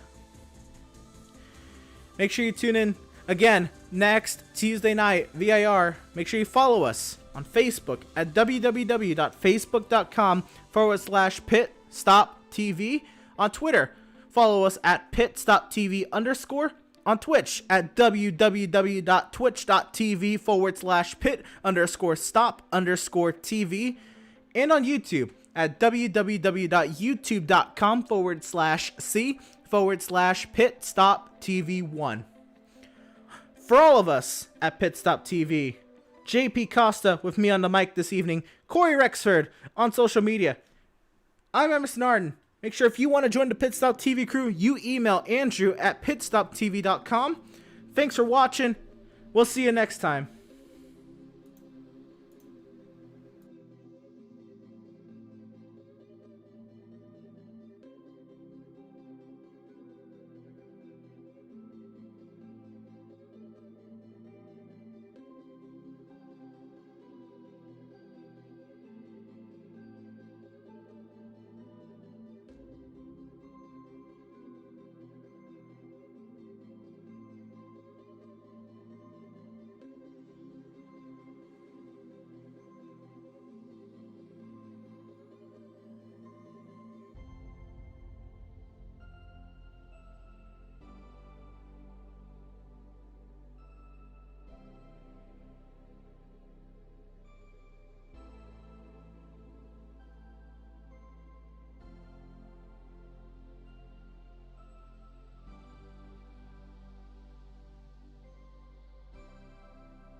After months of quarantine, we're all interested in how we can become our best self. The team at Permanent Makeup and Cryo is here to help you get the flawless makeup look every day without the extra effort or time. When it comes to your appearance, you deserve the best care that money can buy.